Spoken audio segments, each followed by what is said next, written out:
Bismillahirrahmanirrahim. Assalamu alaikum dear students. My name is Aisha Salim. I hope you all are fine and doing well. Today we are going to discuss another mode of heat flow.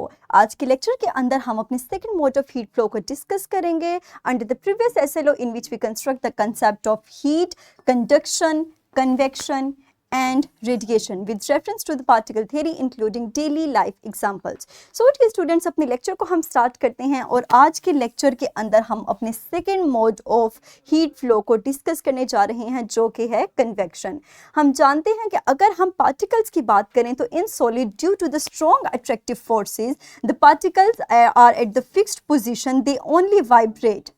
लेकिन अगर हम liquid की बात करें तो week attractive forces होने की वजह से इसके पार्टिकल्स रैंडम मोशन में होते हैं. इसी तरह अगर हम गैस की बात करें तो the particles are also in a state of random motion but they are very weak attractive forces present between the particles. इसीलिए हम कंडक्शन के प्रोसेस को इस्तेमाल नहीं कर सकते in order to define that how heat transfer takes place in liquids and in gases because conduction is not efficient in explaining.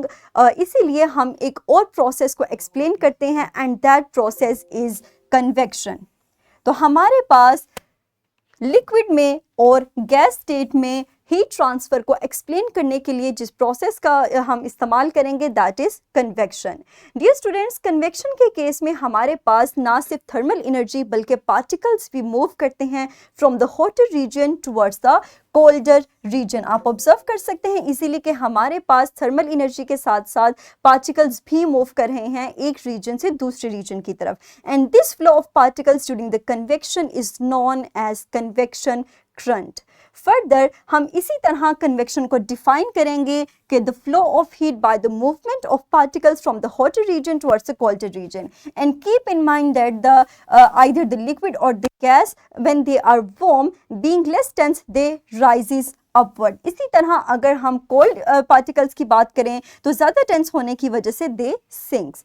इसी तरह हमारे पास ये कन्वेक्शन करंट मूव करते हैं सर्कुलर मोशन में क्योंकि हमारे पास चूंकि वार्म पार्टिकल्स लाइटर होते हैं, लेस टेंसर होते हैं, इसीलिए वो अपवर्ड राइज करते हैं, जबकि कोल्डर पार्टिकल्स हमारे पास ज़्यादा डेंस होने की वजह से नीचे की तरफ मूव करते हैं. तो कन्वेक्शन करंट हमारे पास सर्कुलर डायरेक्शन में फ्लो करता है. इसी तरह हम अपनी इस नॉलेज को अप्लाई करते हुए अपनी एक स्किल को सॉल्व करेंगे, इसको अचीव करेंगे. इसका लिंक आपको इसी वीडियो के डिस्क्रिप्शन में अब मिल जाएगा. आप इजीली उस पर क्लिक करके इस वर्कशीट को ओपन कर सकते हैं और अगेन इसको सॉल्व करने के लिए, अचीव करने के लिए आप एक प्रोसीजर को परफॉर्म करेंगे. आप अपनी टीचर्स की सुपरविजन में इस प्रोसीजर को परफॉर्म कर सकते हैं. उसके अलावा आप क्लास में ग्रुपिंग कर सकते हैं और इसको परफॉर्म करने के बाद आप अपने ऑब्जर्वेशंस को रिकॉर्ड कीजिएगा और इन दिए गए क्वेश्चंस के आप आंसर दीजिएगा. तो मुझे उम्मीद है कि आप इजीली इस स्किल को अचीव कर लेंगे.